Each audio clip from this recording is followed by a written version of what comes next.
This podcast is supported by Music Theater of Wenatchee, celebrating 64 years of bringing stories to life. From show-stopping musicals to powerful plays, the Music Theater of Wenatchee stage is where stories come alive. Now they are writing the next chapter, and you can help make it happen. To support the next act of community theater in Wenatchee, visit annex.mtow.org and donate today. Opening night club. We're not opening a nightclub. It's the opening night club. We can't wait to watch an opening night show, because on opening night we always go with our opening night club. Opening night club.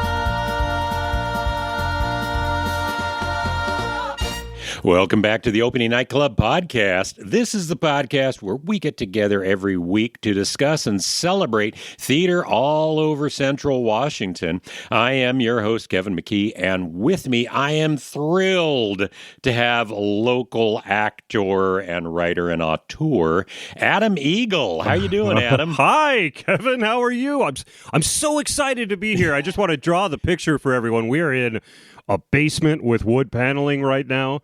There's a picture of Obama on the wall.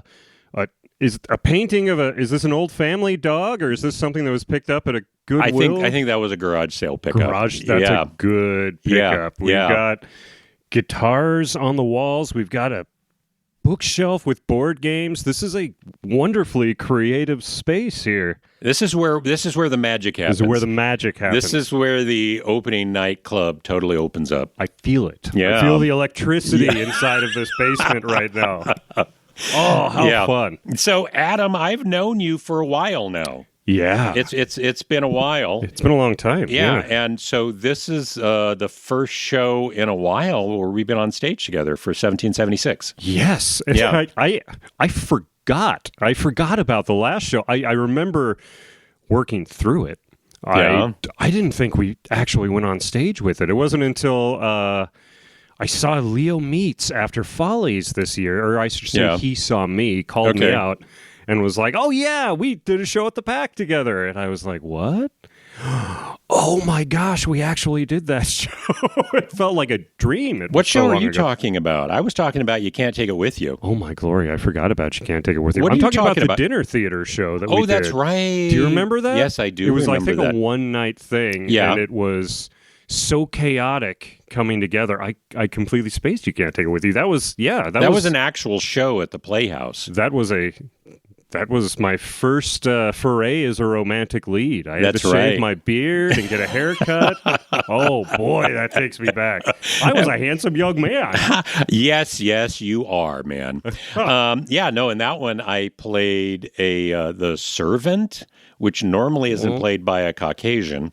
And he, I strode out in my underwear with a banjo and scratched myself for a couple minutes, and I got a lot of laughs. There was a lot of chaos in that show. Yeah. I remember. Yeah. A lot of chaos. It was a lot of fun. Yeah. I had a lot of fun with that really one. Great actors in that. That was the first show that I was in with John Merritt as well, and he gave me a big kiss, and that every show we've done since then, he has played a role where he's had to give me a giant kiss. Oh, nice. Yeah, it's our tradition. It's now. the tradition. Yeah. It's too bad he's not in 1776, but then again, I don't know who would kiss John Adams in this show. That's a fair point. So you do have the lead in this show, and you didn't audition for this show. No, a much, much better actor auditioned and was cast. No, I would not go there. It was cast, and unfortunately, I think he had some family obligations come up. Mm-hmm. He would have been great, especially for this area. I wish I had his name on the top of my head right now, but he is... Mexican-American, and that just having someone with that background on a stage in this area would be huge. It would have been absolutely huge. Mm-hmm. You're fantastic in the role. I'm very excited with what we're going to do. We've rehearsed a couple scenes. We only have a couple scenes together, but historically we were buddies. And so I think that hopefully that's coming across, that we're able to pull back the real founding fathers on that one. But no, you're fantastic. And honestly, the show kind of revolves around John Adams. You're on stage all the time. Yes. Yeah. It's a lot. It's a big undertaking. Yeah. So you just finished The Shark is Broken, which was honestly one of the best shows that I've seen down at the Playhouse in a while. That's really sweet of you to say. Yeah. It was a good group of people. Yeah. Well, there was three of you, Pete Kapler and Skylar, a regular co-host here, and the three of you worked off each other very, very well. Yeah, I was really. I mean, I did the show because I wanted to work with Pete Kapler. Yeah. And also because I go way back with Cynthia. But boy, Pete Kapler. I came into town kind of back into the scene last year and did Wenatchee Live and then did Dirty Rotten Scoundrels. And after that, I just sat back and watched. Yeah. And I wanted to watch as much as I could. And boy, Pete Kapler is, pound for pound, he's the best actor in this area. He's really and being good. able to share a stage with him was so rewarding. And he's also just a very sweet, wonderful guy. Like, on every level, he's just a joy to work with. Yeah. And then I got to work with Skylar for the first time. Okay. And he was great. Much better than his reputation would suggest. Very professional. Got his lines down before everyone. Yeah. And was a hard worker and worked so well. And then, of course, it was Cynthia Brown's 49th show. Yeah, And I can't even keep up. probably Yeah. a very loose. I'm sure it's well over 50 or 60, but yeah, everything came together in a really nice, positive way for that show. I was really happy with it. Yeah. It was a great show. So let's go back and we'll talk a little bit about how you got into theater. Ooh. We were talking earlier that you were at Eastmont. You worked with Mark Wavra. Yes. Okay. Yes. And what were your early shows there? I played in my senior year. Jordan Broadley, a name you might remember. Oh, yeah. He and I were like the two big theater guys at school, right? Yeah. And Wavra was kind enough to set up two shows in our senior year. One kind of that would work better with Jordan and one that would work better with me. Okay. And Jordan got to do Lucky Stiff, which was a fun musical. It's Weekend at Bernie's the musical, right? And I got to play, I think, Man 1 was my role. And it was so fun. One point I got to play a French lounge singer, and I was able to talk Wavra into letting me wear a mullet for it. Oh. It's a highlight of Okay. I still put that role on my bios to this day. Man 1. Man 1. And so Man what was your show that was you were the lead in? Keith Sexton wrote a Robin Hood adaptation. Really? And I got to play Robin Hood. Yeah, it was an interesting adaptation because the entire first act is Robin kind of getting the merry men, the names together, right? And he would only let people join the band if they were better than him in combat. So he was it was me getting my butt kicked by Little John and Scarlett. And, okay, fun. Wow. So I'm going to assume a lot of people know this, but Keith Sexton was really one of the founders of Music Theater of Wenatchee and was the theater instructor at Wenatchee Valley College for years. And I'm assuming you did this after he passed, or? Oh, no, he was coming in. He was coming in there. And when he would, I had no idea who he was or anything like that. Okay. But I know when he came in, there was like an energy. Yeah. Anytime he would say anything, people were quiet and they listened to what he had to say. And sometimes before they would even talk or give an opinion, they would stop and look over at him like, how is this going to work? Yeah. Is Pete going to, or is he going to like this? Is Keith going to like this? Yeah. It was wild. The first time that I'd ever encountered a force like that in theater. No, I'd worked with him a couple times on stage, And the guy, even to this day, I don't know anybody who has better comic timing than he does, like classic comic timing, that he could work a pause and he could ride that audience better than anybody I've ever seen. It was kind of amazing what he could do on stage, even as an old man. That's wild. So yeah, it was really good. It's not really a skill you can teach. No, it's all feel, and if your head isn't in the right place at the right time, you know it instantly, and the audience knows it. Yeah, being able to do that reliably is such a gift. Yes, no, and if you can find it in an actor, you just keep using them because it's really hard to direct somebody to do something funny. Yes. Yeah. Yes. Yeah. Yes. So you were doing theater with Mark Wavre, and we were talking before that you were kind of coming from a broken home. Yeah. Theater for me was an escape.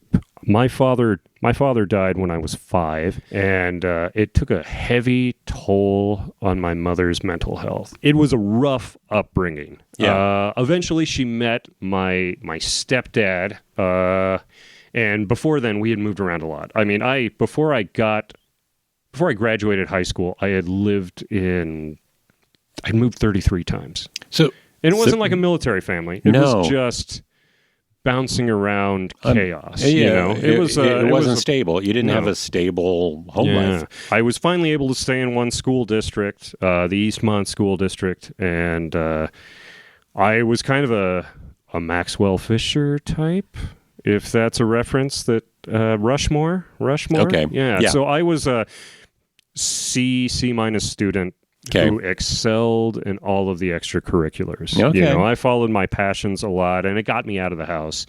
And I spent a lot of time doing theater and band in high school. When I graduated high school, I hopped into the college, and around that time, my stepdad had passed, and then my mother went through a really even rougher time. Her whole life, for that kind of 20-year span was pretty rough, and she kind of disappeared.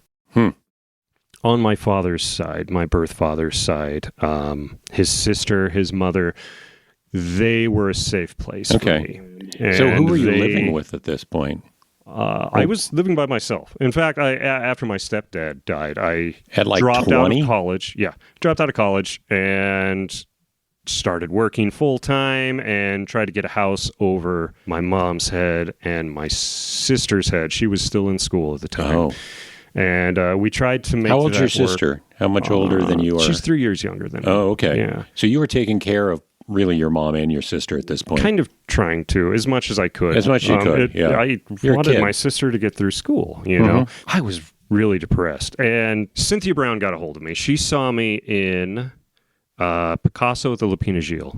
I did that show with Cameron Curtis. I was Picasso. He was Einstein. Okay. We got a kiss. This was in high school? This was college. This was the WVC. Oh, okay. So this is 20 years ago at the same stage they just did ARC. Okay.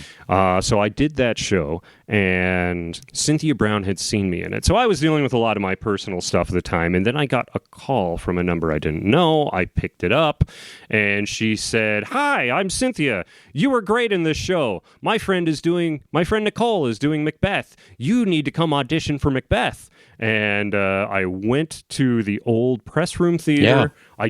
I didn't want to go. I didn't. She pushed me and kind of bullied me into doing it. Did she know you before that? No. She just got saw my you number on from stage. someone. I don't know who it was. And she got me in there, and I auditioned for Macbeth. It was the first time I had ever read Shakespeare out loud, and I was terrible. Yeah. It was so bad. And Nicole was so sweet and nice, and understandably did not cast me as the lead. And I was relieved, and I went back to kind of dealing with what I was dealing with, and then that same number popped up again, and I didn't save it the first time, and it was Cynthia on the other end of the line, and she said, "I'm doing a show. It's called Noise is Off," and I said, "I don't think I emotionally can audition for anything." And she goes, "Oh, you don't have to. You're already cast." Of course. Yeah. So Noises Off was the first kind of community theater show I did. It introduced me to Cynthia and a bunch of great people. That Milo Clanky, Lauren Loebsack. I worked with Dan Molman in that show. Yeah. It kind of got the wheel rolling and gave me something to pour my energies and my anxieties into in a really positive way. It gave me a third space in a community, which is so important. And it really saved me a lot from the dark stuff and things that I was processing at the time. Yeah. Yeah, it was great. It was great. And it was just what I needed. And Cynthia Brown is the reason I'm talking to you on a microphone today, probably. That's awesome. Yeah. I've worked with, back in the day, Paul Hardy was in high school and he was writing stuff, and he moved to New York and he was writing stuff for off-Broadway shows. But one of the things I'd always say about him was that he felt like he believed that theater could save lives, that theater was that important, right? Yeah. And so I hear stories like that, and it is like theater can reshape people into who they are, into great people. It gave me a group of friends and a project to work on, and I can't say enough about how important it was to me at that time. Yeah. And that's also when I think around when I first met you, and I've never told you this. I've been saving this in case you asked me on the pod. You just kind of offhandedly mentioned a show to me once that I had never heard of, How to Succeed in Business Without Really Trying. Yes. And it was a handful of years later, I remembered you saying that, and I went and saw the old 1960s movie, and it became, and still is, my favorite show. I know it hasn't aged particularly well. It is very sexist, and that needs to be acknowledged, but it's so... I was probably directing it. I directed that up at Leavenworth Summer Theater. You were talking about it. Yeah, that's probably how that came up. Yeah. No, I kind of love the show. I think it's a fun show. It's a really fun show. Yeah. Really, really fun show with the asterisks. Yeah. Yeah. I mean, you can't get past that. So, okay, so you started working with Cynthia, and I'll just acknowledge that she does have a way of just bringing people in. She casts the net, and she's so much more successful as a fisherman than most people in town, and people just can't say no to her. Yeah, she's a firebrand. She's a bully. Few people bring in so many fresh new faces in this town. And she's able to create something out of nothing and get it humming and make it work. Yeah. It's really impressive, the things that she can create. Yes. Yep. Yeah. And the people she can bring in, and the people she can convince to kind of believe in themselves and take that step. Yeah. About that time, I know that Cynthia started up the improv group, I think. Oh, yeah. Yeah. We did a lot of improv back... Man, you are taking me in the time machine here, Kevin. Yeah, we did a lot of improv back then. We had an improv group that went for a few years there up until and they kept going. I had moved, and they kept going and getting better and stronger and brought in new people. Yeah, it was a good, fun time. And we were doing weekly improv. Yeah. And that was a great way just to get better at that art form, And even in my heart now, I still, if you were to ask me what I do on theater, what I'm best at, I would say improv is number one, and then everything else is below it. Well, and you're teaching improv starting, next week? Oh, yeah. Last week I taught improv at the ICCA Summer Theater Camp, which is so cool. Oh, the theater camp. You guys missed it this year. Look for it next year. Get your kids out to it. It's so rewarding. It's so cool. I mean, Pete Kapler, Meg Sanders, Holly Thorpe. I mean, just really, really great people in their fields. And the kids get to work with them and figure out better ways to audition and to do scene work and learn better ways to memorize their material. And also, the snacks are awesome. The snacks are great. So improv is kind of central to what you do. Yeah. Yeah. And so you ran that, and it really did feel like improv was its own club.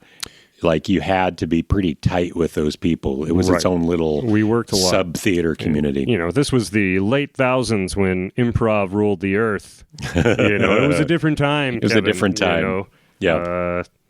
Drew Carey was a national icon. You got to remember. That's right. Yeah, they had a primetime TV show with improv. Mm-hmm. That's right. Mm-hmm. Yeah. So you were here doing improv, and then you were out of town for a while. I left. I just felt like I needed to move. I needed to go do something different. Things were feeling stagnant. I was dealing with a lot of emotions, and I had a family member who moved down to Bend, Oregon.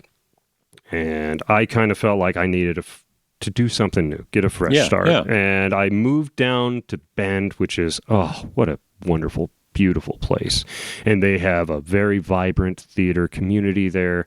And it let me get into a point where I can kind of follow and try out some things that I had always wanted to do, follow some of those dreams. I did some theater there, did some fun stuff. I did Assassins there, which was, what a wonderful show. We did that during the first, was that Obama and McCain? Oh my gosh, this is so long ago. But we did it during a presidential election season, which was kind of weird. And I also was able to start doing stand-up comedy for the first time. Bend at the time had it was so wild. It was just a bit bigger than kind of the Wenatchee Valley was. But it had a lot of bars. There's a lot of breweries down there. And there would be 3 or 4 open mics a week. So I could work during the day. I worked at the Blockbuster. Okay. The Blockbuster that's still there. The last Blockbuster. I worked there. Yeah, that's what I did. I worked there, and I would go and try out new material in the evenings. Okay. And I was a very bad comic. The only way to get better is to fail and to look at the failure, and that's so hard to do. But I was so determined, and I did that for a long time, and I started getting invites to gigs, and eventually started touring. And as a stand-up? Yeah. Okay. Yeah, and it was my primary income. I was paying my rent. Okay. I was paying my bills by doing stand-up comedy. And wow. When you are doing that, when you're working with comedians, the real road junkies, the guys who are coming up from California, they are... A lot of them are very haughty, They'll be like, well, you can't call yourself a comedian until you're like struggling, until you're paying your way with it. You have to kind of really go through this grinding to come out as something, and you don't come out as a diamond, but you come out as something a little bit shiny. Yeah. And you have to keep grinding and grinding and grinding, and it's hard. It is the hardest job ever. When you do theater, you have a script that has worked somewhere, and you are on a stage with people, and you know what you are doing has been successful. You just have to make it work. And if something happens, you've got other people on stage with you. They'll cover you if you drop a line. It's collaborative. It's collaborative. Yeah. Now, when you're doing improv comedy, the audience knows that you don't know what's going to happen. They're kind of on your side. That excitement is there, and you also have people around you to help work through things. You have rules inside of improv to make sure these things are successful. Yes. When you are doing stand-up comedy, you are alone on a stage with a microphone, looking into bright lights in front of you and a crowd, and you don't know if what you've written, what you've poured your heart into is going to work. And when you get to that first punchline and it doesn't quite land how you thought it was, because you didn't have the wording right, because you had 2 or 3 more syllables leading up to it that didn't make it a satisfying punch, that is a terrifying feeling. It feels like it's all the worst parts of theater, and it's just, you just do it again and again and again. The best description for it that I got during my time was it was like chasing a dragon. it's like heroin, Yeah. You get a great high when the stuff you've poured your heart into works, and you get instant gratification. But on the same hand, when that doesn't happen, when you get that emptiness, it is very hard to deal with. Well, and I also, you're around people, but the other comics, stand-up is, rather than collaborative, it's competitive. People are people. People are people. And you deal with good people and you deal with people who kind of want to pull you down. And that's the same with theater, to be honest, Kevin.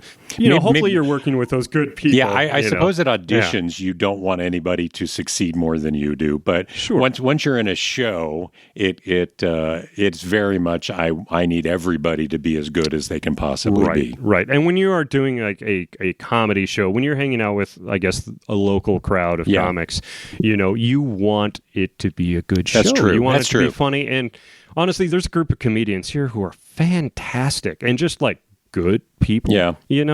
I could, there's a huge list, Alex Haley. Alex Haley is he still doing stand-up? I'm not sure. Okay. I don't know if he even has the time for it. That's what I mean. I will say is like he's a better comedian than I ever was. And he does it. He makes it look so effortless. Jason Sims is, oh my glory. He's so funny and he's such a sweet man.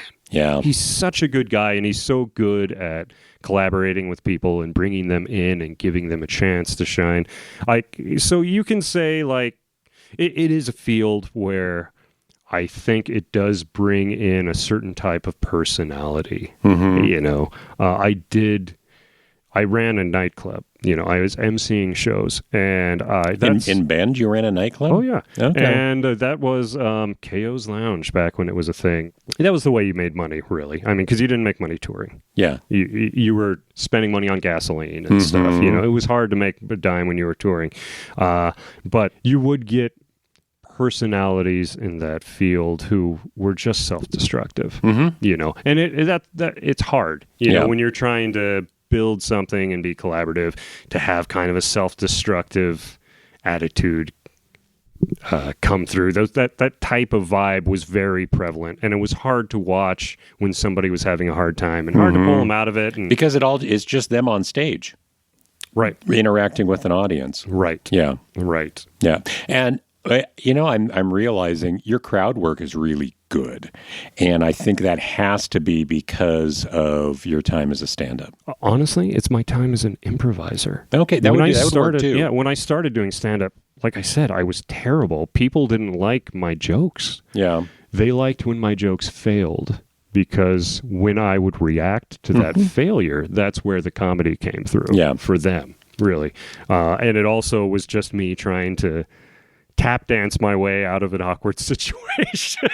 Yeah. Yeah. No, I think some of my favorite comics are the crowd work guys. Oh, yeah. Just because it is so just on the razor's edge. You don't know what's going to happen. You don't know what the crowd's going to say. Right. Yeah, and there's an electric feeling. You don't know what's going to happen. It's fun. So, yeah, I did that. I did stand-up comedy. I got to a point where it wasn't... I kind of got burned out. I was doing theater in the summers. I was doing stand-up through the winters, and I was working 2 or 3 jobs on top of it, kind of to make these dreams happen. And it got to a point where I was about 27, and it didn't really feel to be going anywhere. And I had kind of a mentor figure step down with me and be like, what are you doing with your life? What do you want out of life? It made me think about things a lot. I handed kind of the reins off to all the comedic stuff I was doing. I handed to some local comedians who I trusted to do good work and to continue to grow. And I packed up and I moved to Seattle, and I kind of got out of it. I kind of got out of it for a while. Did you do theater in Seattle? No. I didn't do theater in Seattle. I did do a lot of community stuff. I am the official MC for the Brunch Ball organization. Okay. Still. Yeah, I still go out there. What is the Brunch Ball? A community, it's truly just a true community organization that gets together to play sports and fundraise for charities. Really? In Seattle? In Seattle, yeah. Okay. And it's kind of a third space. It's exactly a third space that encourages people to come in who might not know how to play softball Yeah. or flag football or bowling or any of those things, and gives people a spot to learn how to do these things, meet new people, and to feel encouraged about stuff they're doing. And like in the bylaws, that's what it's about. Okay. You know, it's great. It's a super positive experience. And also, you know, Seattle is kind of a tough place for a new person to come into. Yeah. You know, so it was cool to be a part of that. And yeah, I still go out there 2 or 3 times a year, and they'll do big events, and I just get to sit behind a microphone like this and announce it. Okay. Yeah, it's really fun. That's awesome. But yeah, I got out of it. I tried to focus on other things. I tried to analyze kind of like just how much of doing all these things was just me trying to fill my ego, how much of doing all these things was me not wanting to look inward at kind of the demons that I had, and was it good for me? Was it good for me to be doing theater and comedy and all of that stuff? Or was I using it as a crutch to not be a better me? Oh. Yeah. What am I using as a crutch? What's keeping me from that? So I tried to do some new things. I did some overlanding. I bought a $500 truck. I kind of souped it up, and I had put a CB radio, did all the fun stuff to it, gave it a cool paint job, and drove into the mountains. Spent a lot of time in the Cascades doing like navigational challenges and picking up trash and stuff. Did a few Gambler 500s. I don't know if you know what those are. Somebody out there listening to this might. Just tried to get exposed to new ideas, do different things, you know. And I met a lot of really cool and fun people in Seattle. Yeah. Yeah. So at some point, you came back to Wenatchee, but it sounds like before that we had the Adam Eagle Art Festival at Radar Station.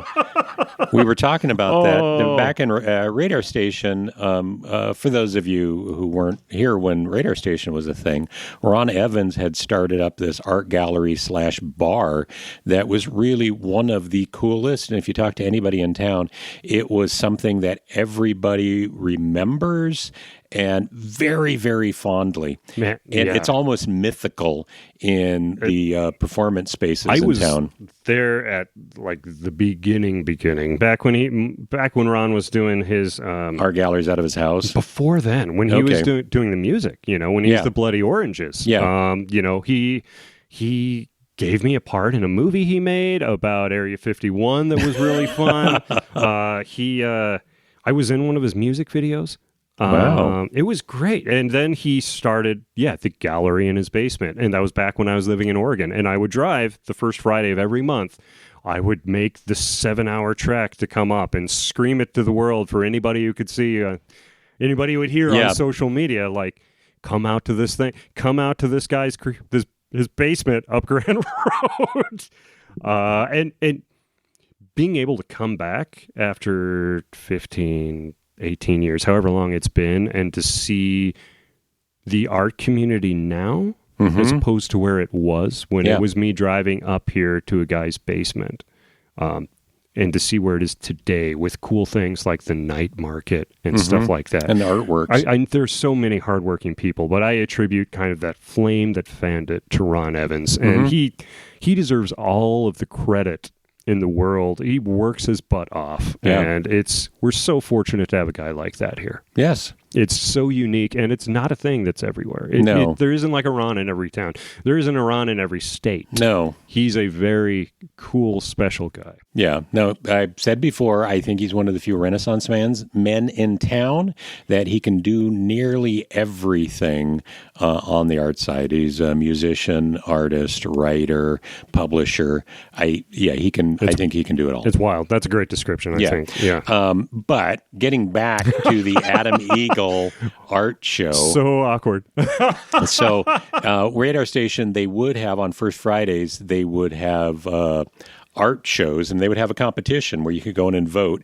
And I think the month before the Adam Eagle art show was the cat butt art show, and it was all art around cat butts. And I do know I took my kids to that one. Okay. And, it was a high quality. I mean, they did high quality and stuff. so then after cat butts, I think it was the Adam Eagle art show. That's right. Yeah. And the quality dropped significantly. Everybody, I attended that one as well because I knew you. I don't think I ran into you that night, though. I don't think so. There was a guy with a beard who's just a white guy with a beard, and I let him wear my glasses, and people talked to him. I know who you are. I would not have talked to somebody else. But anyhow, it was an art show where people could actually vote on who did the best Adam Eagle art. And of course, it was all sorts of styles of art, but all including a guy with a magnificent beard. It was very surreal. It was like a strange dream. I remember sitting in there and people just coming up to me who I had never met and telling me nice things, and it felt... I almost had a panic attack. Like I couldn't be in the space. I got hot. You had under your the collar. face everywhere. It was weird. Yeah. It was flattering. It was very flattering. It was weird. Yeah. Very surreal. A very surreal moment, that art show, and also very sweet. Very sweet of Ron to think that would be a thing that people would like to see. We all wanted to see it. Yes. Lots of beard art. Yeah, lots of beard art. Mm-hmm. Anyhow, so you ended up coming back to Wenatchee.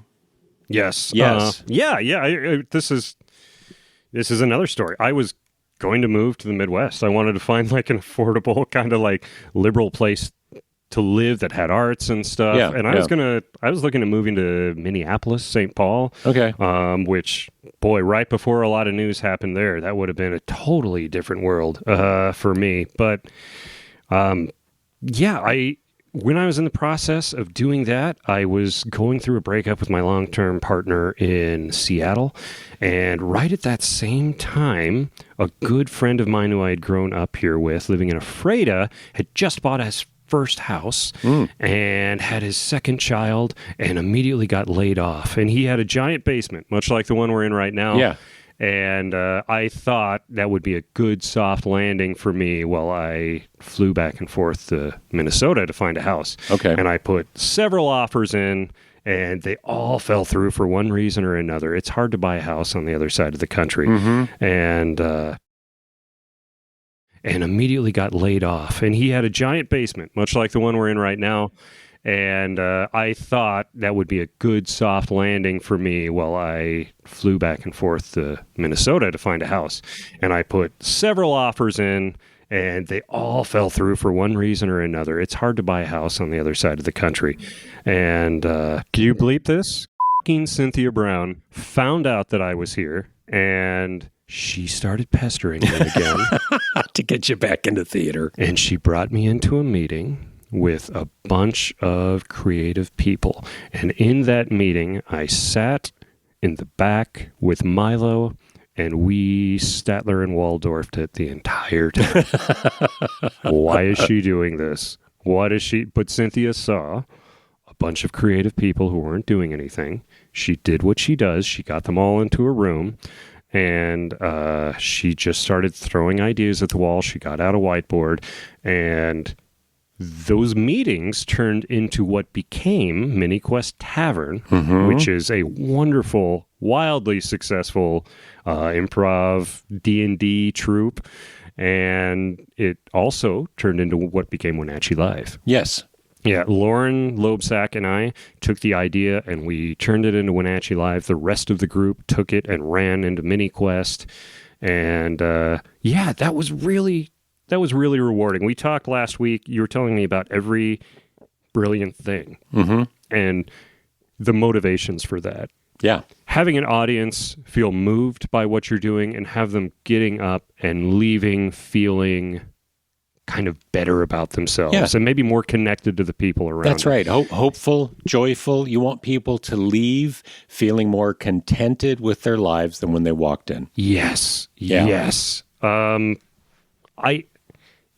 was really the motivating force. That wanting to bring the community together, highlight the good things that were happening, bring in things that wouldn't normally be seen on that stage, and also kind of be a counter to somewhere along the line. It feels like Jesus stopped being this, it stopped being about being open and welcoming and serving your neighbors and became more about taking care of yourself and your own. And I grabbed some like-minded people. Lauren Loebsack, I mentioned, who was so great. She's great. And we made this show, this kind of show that we pulled a lot of the beats from it from our days growing up in a church, you know, singing together, kind of having a little bit of a sermon towards the end. Yeah. We pulled those beats, and we also pulled beats from other things that inspired us a lot when we were younger. Yeah. Lauren and I have known each other for a long time, since Noise is Off, and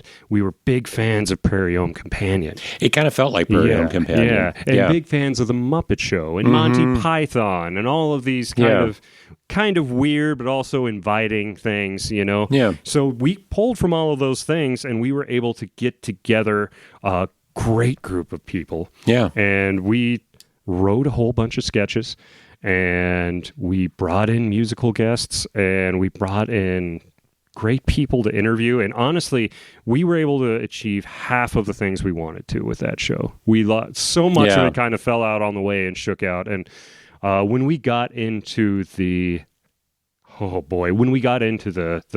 dress rehearsal, I thought Mike Locke was going to walk out. It was complete chaos. It was like when you're watching The Muppet Show. It was a Muppet Show. You felt like Kermit. Yes. Hair on fire. Yeah. Trying to get everything going, putting everything together, and we were able to get it together. And it worked because everybody wrote their own stuff. Everybody wrote their own sketches, and they believed in the material, and they believed in kind of the vision, which was do something fun with people, with your neighbors, and have everybody come together and kind of feel that belonging in the community and leave that same way, knowing that they were a part of something, and knowing what was coming up and how they could be supportive and how they could be involved. There's also a shared goodwill, I think, when you put a show like that together, not just on the people on stage, but with the audience, that everyone in the audience they were giving you the energy, we want you to be successful, we like this, because you're saying we're bringing everybody else in. Yeah. Which does feel, that's very church servicey, that people there, it's not like stand-up where you're not going to get hecklers, right, at a church service, and you're not going to get hecklers in a show like that where they just want you to be good. It was a great way for everybody to come together and feel a part of it. And we brought people up to do games and stuff, you know, get pies in the faces and all that. It was the most rewarding thing I have ever done on a stage. Well, good. Yeah, it was awesome. It was a very interesting show for me, because the beats, they swung wildly. Yeah. Right? To you had lots of improv, some of it was brash, you had some fantastic music, and some real emotional beats that I was not expecting. Yeah, we wanted all of that. Yeah. And we wanted the chaos we harnessed. I had a feeling, and thank God it worked, because, oh boy, that dress rehearsal was a nightmare. Yeah. My heart was beating out of my chest. Well, you know what they say, a bad dress rehearsal will be a good performance. When you put your trust in good people to do what good people do, you get rewarded with good work. And we were able to get Matthew Pippin, who's a tremendous pull, Holly Thorpe, Lauren Loebsack. The list of people who worked in it is, I could talk about it for hours. Yeah. So if you invest in those good people and put that time in and let them do what they are going to do, the lesson I came out of it with is you are going to be successful every time. And I can't say enough good things about the people that I worked with in that show. It was the most rewarding thing that I have ever done. And to kind of come full circle at this point in my life, and to be able to come back into this town, you know, which was a very emotional spot for me growing up. And to be able to, I don't know if capstone is the right word, but be able to put that stamp at this point in kind of the middle of my life and do that show felt so rewarding. And I mean, I am the walking embodiment of the Wenatchee curse, right? What is the Wenatchee curse? Oh, we were told about it when we were kids. When I was in elementary school, the curse that the local natives put on the valley when they were kind of pushed out, by the settlers coming in was, you will always hate to live in this place, but when you are gone, you will always want to come back. Okay. And everybody who leaves always comes back. You're right. Yeah. Yeah, I did it. But the fact of the matter is you grow up in this beautiful area surrounded by mountains, with so much really community stability and sweet people. And you go out into the world and you see how the world is. And, then you come back into town, and there's mountains again. And there's third spaces, which are so important that the curse is real. I don't know if I'd call it a curse. I don't know if I'd call it a curse. It's a wonderful place. And I'm going to take the opportunity to now, while we're talking about these third places, to tell you how much I love this podcast. And I want to acknowledge the work that you do to help promote this third space that you and I care so much about. That's right. It's so meaningful and so important. And I'm also going to take this time, I'm going to give you a compliment sandwich. The AI drives me nuts. And I know, like it's. Do you hate the song? Time. No, do you hate the song? Is perfect, Kevin. It's so good. The song is built on, art created by other people who aren't getting credit for it. And I understand that this is a labor of love. And I don't know how else we've never made a dime on this thing. I've been dumping money into it. I don't know how else you'd be able to do it. It's such a good song, and it's complicated. But I told myself if you ever invited me on here, you'd have to bring it up. No, it was I started this with this idea of I've got a broadcasting degree and everybody seems to be doing podcasts, and if I wanted it was like, okay, I can get equipment that's not that expensive to start this. And I talked to Skylar and he was like, yep, I'm on board. Let's do it. And so we started it, and I was like, okay, well, I need a song. But Lord knows, it needed to sound at Broadway, and it needed to be dopey. And so I was able to put a few things into the new AI that can do music, and that's what it came out. And honestly, I had a whole bunch of them, and initially I would promo the show with a different song with the exact same lyrics. If you go back, I put it on my Instagram that I'd have, far more AI, and I would try a bunch of them because, of course, AI can kick them out every 5 minutes. And if it made me giggle, that was the one I would use. And so the one we've got, it really did make me giggle. I really wanted to use the Bugs Bunny theme song, the overture, Curtain Lights, This Is It, The Night of Nights, because that just felt like opening night to me. And so I wanted to get a piece of music that sounded like that, had the same feeling as the Bugs Bunny theme song. Sure. Don't make an AI avatar of me. What do you want? I don't know. I don't know. We can workshop it. Put a picture of an eagle, or I'll give you a picture of my face. Okay. No, I've had people that said that. So Domingo didn't want it, so I had like a black outline of a conductor. Oh, I remember that. Yeah, from the back, kind of. Yeah. He wanted it to look like the MTI logo. Oh. With like the extra long fingers. But he wanted a top knot on it. Maybe just put a microphone or something. I'm just going to have an enormous beard. Yes. Okay. That works for me. We'll put a beard in there. Can we talk about some of the stuff going on right now? Sure. We can talk about stuff going on. Okay. It's great. I'm so excited to be in 1776. Yes. I've basically spent the last year since Dirty Rotten Scoundrels watching all of the things that were happening in town, going to every single play that I could, and seeing the things that are happening here are so inspiring. So you're back in theater now. I mean, once we hit once we hit Wenatchee Live, you're back in. Yeah. I had already auditioned for Dirty Rotten Scoundrels, Hot August Night Show last year, and I was in with that. So as soon as Wenatchee Live ended, it was straight into that. And then after that, I kind of pulled back and watched, and because I wanted to see kind of where the community was and see where I could support. You know. And I was lucky. I got to work backstage for an amazing show, Legally Blonde. Holy cow, that was awesome! Everybody in that show was so good. That was one. TJ Grash, man, what a find! I am so glad we got him in the Valley. And such a nice guy. So sweet. I love working with TJ. A really nice guy. He took the time to tell me what his warm-ups were that he was doing during Legally Blonde when he was doing his warm-ups. Yeah. He walked away from everybody. He did kind of the same thing that I do. He went onto the stage in a quiet moment, and I was just sitting there, like with my dinner.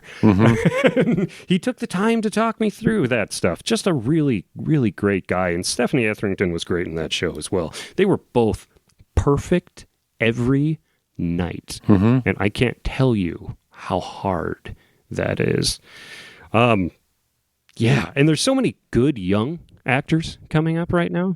I think we've kind of hit a place where I was kind of right in the middle of the pack for a long time. And I think that I've kind of aged out. I think that we've got a generation that's come up in it, and they are now taking it. And we've got a young crowd, so we're able to do things like Grease and Legally Blonde and fill a very large cast with very talented people. It's so meaningful to see this thing that we care about be in such good hands. When I see like Dylan Clare or Caleb Sims, Caleb Sims is going to start getting leads one of these days, and he is going to take off like a rocket. No, he's very talented.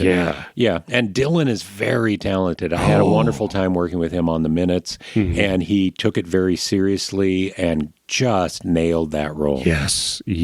So good. So many. It's so exciting. And the stuff that Third Job Theater is doing right now, they've got a Macbeth coming up here soon. That's going to be great. I can't wait to see that. Yeah. Cam's directing it. Yes. I'm looking forward to that. Yeah. And I know Skylar's not here, but he's working on The Countess of Pocatello, which is another Third Job Theater production. Holy cow. Yeah. Oh, that's right. That is a Third Job production. Yeah. It's going to be up the Icicle, right? Yeah. In February. Good for him.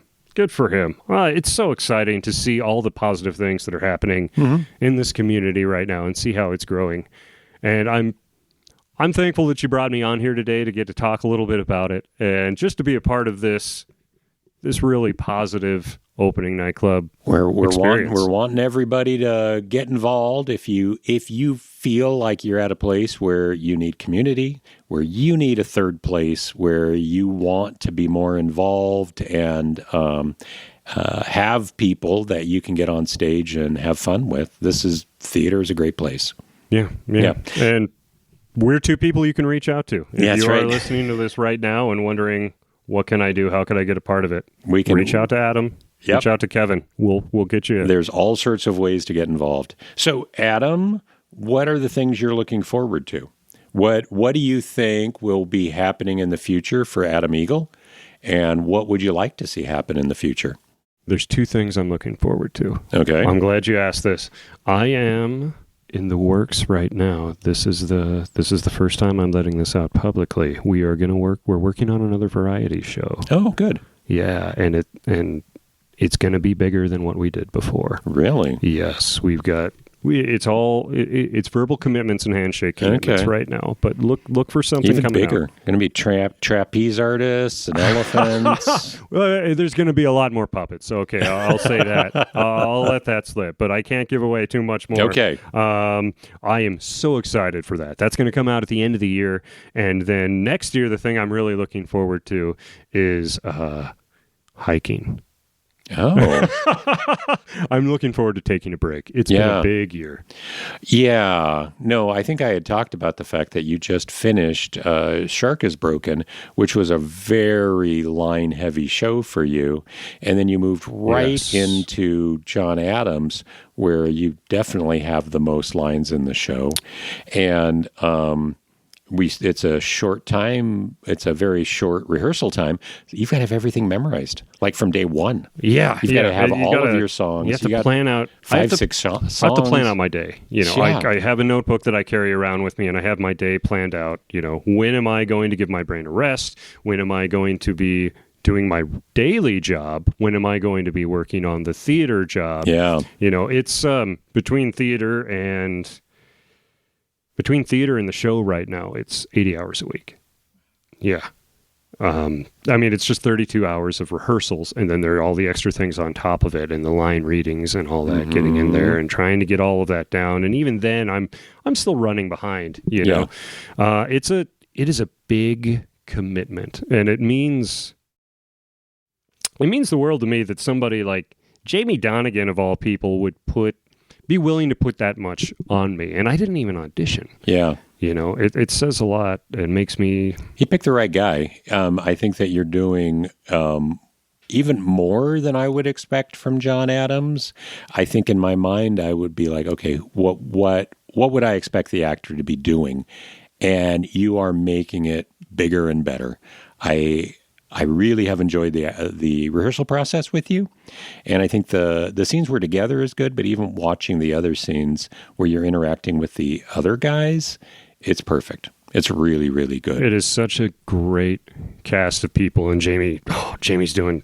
It's so exciting. It's so exciting. I am so excited to get on stage and do that with you. No, good. Yeah. That's what we have coming up. In the next few weeks, you're going to be listening to this, hopefully, right before we have opening night for Anything Goes. Oh, and then we will, right after that, we've got opening nights for Bright Star and for our show. 1776. So many good shows. And all as the you regional like it. theater hits right now. No, everything is coming up. So make sure go out and see some shows. Go out and see Adam Eagle in 1776. And Kevin McKee. And me. And if you can, make sure whatever you do, go out and see one more opening night.